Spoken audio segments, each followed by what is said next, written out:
கேப்டனும் அண்ணன் ஸ்டாலின் அவர்களும் பல ஆண்டுகள் நட்புக்குரியவர்களாக இருந்திருக்காங்க. கேப்டன் அவர் அண்ணன் தான் சொல்வார், அவரும் கேப்டன் அண்ணன் தான் சொல்வார். இது 100% மரியாதை நிமித்தமாக அவர் உடல் நலனை விசாரிக்கிறதுக்காக சென்று அவர் உடல் நலனை விசாரித்தோம். அவர் இன்றைக்கி நல்லா இருக்கேன், இன்னையிலேருந்து என்னுடைய பணிகளை தொடங்குகிறேன் அப்படின்னு சொல்லி தலைமைச் செயலகம் போகிறதுக்கு ரெடியாக இருந்தாங்க. ஏன் இதை நான் சொல்கிறேன்னா, எங்கள் திருமணம் நடந்தது கலைஞர் தலைமையில், எல்லாருக்கும் தெரியும். கேப்டனுக்கும் கலைஞருக்குமான நட்பு 40-45 வருஷம் நட்புங்க.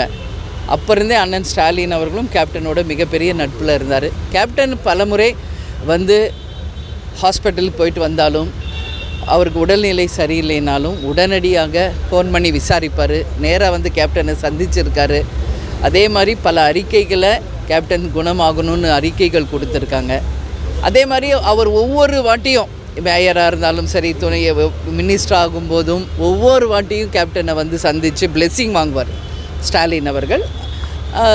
இப்போ அவர் முதலமைச்சராக இருக்கார். அவருக்கு உடல்நிலை சரியில்லைங்கிறப்போ இது குடும்ப ரீதியாக நட்பு ரீதியாக அவருடைய உடல் நலனில் அக்கறை வேண்டும் அப்படின்றதுனால தான் நேராக போய் அவரை நான் சந்தித்தோம்.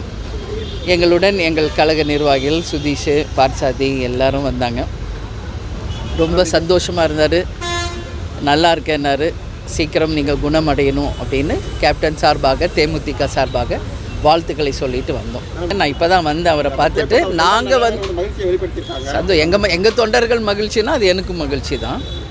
ஆனால் இது 100% நீங்கள் அரசியல் கண்ணோட்டத்தில் நீங்கள் பார்க்குறீங்க பத்திரிகையாளர்கள். எங்களை பொறுத்த வரைக்கும் இது நட்பு ரீதியாக அவங்க எங்கள் குடும்பத்து மேலே வச்ச அந்த பற்றும் நாங்கள் அவங்க குடும்பத்து மேலே வச்ச பற்றின் ரீசனாக தான் 100% இது அவருடைய உடல்நிலையை அக்கறை காமிக்கணும், அவரை விசாரிக்கணுன்றதுனால தான் நாங்கள் சென்றோம். சரிங்களா? அண்ணி இருந்தாங்க, உதயா இருந்தார், அமைச்சர்கள் இருந்தாங்க, எல்லாரையும் பேசிட்டு நாங்கள் வந்திருக்கோம். சரிங்களா? உங்களுக்கு ராஜ்யசபா சீட்டு கொடுக்காத சூழ்நிலையில் நீங்கள் திமுக கூட்டணிக்கு செல்றதுக்கான வாய்ப்பு இருக்குன்னு சொல்லப்பட்டுச்சு. இந்த சமயத்தில் இது அரசியல் ரீதியான சந்திப்பாக பார்க்கப்படுற இது வாய்ப்பு இருக்குல்ல? இல்லை, நீங்கள் உங்கள் கண்ணோட்டம் அது. நான் ஏற்கனவே தெளிவாக பல முறை உங்களுக்கு சொல்லியிருக்கேன். தேசிய முற்போக்கு திராவிட கழகத்தின் வளர்ச்சியை மட்டுமே நாங்கள் இப்போ ஃபுல்லாக கான்சன்ட்ரேட் பண்ணுறோம். உங்கள் எல்லாருக்கும் தெரியும், ஆகஸ்ட் 3ஆம் தேதியிலேருந்து தமிழ்நாடு முழுக்க நாங்கள் சுற்றுப்பயணம் ஆரம்பிக்க இருக்கிறோம். கும்மிடிப்பூண்டியில் ஆரம்பித்து கன்னியாகுமரி வரை முதல் கட்ட பயணம், 2ஆம் கட்ட பயணம், 3ஆம் கட்ட பயணம் என்று. அதே மாதிரி கடலூரில் மாநாடு ஜனவரி 9 வச்சுருக்கோம். ஸோ எங்களுடைய பணிகள் இப்போ தேமுதிகவை ஸ்ட்ராங் பண்ணுறது, வளர்க்குறது, எங்கள் நிர்வாகிகளை சந்திக்கிறது, மக்களை சந்திக்கிறது, அப்படிதான். அதனால தான் இல்லம் தேடி உள்ளம் நாடி அப்படின்னு எங்கள் நிர்வாகிகளை சந்திக்க போகிறோம். கேப்டனோட ரத யாத்திரையும் மக்களை சந்திக்க மக்கள் தலைவர் அப்படின்னு அதுவும் ஒன்று செய்ய இருக்கோம். ஸோ நாங்கள் அதை தான் இப்போதைக்கு ஃபோக்கஸ் பண்ணிக்கிட்டு இருக்கோம்.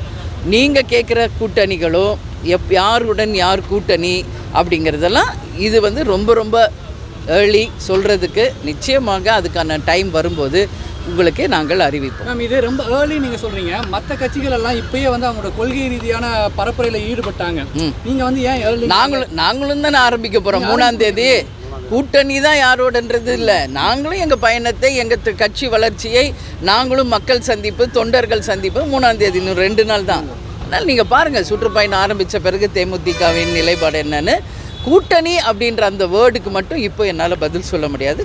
நிச்சயம் அதுக்கான டைம் வரும்போது உங்களை அழைத்து நாங்கள் அறிவிப்போம்.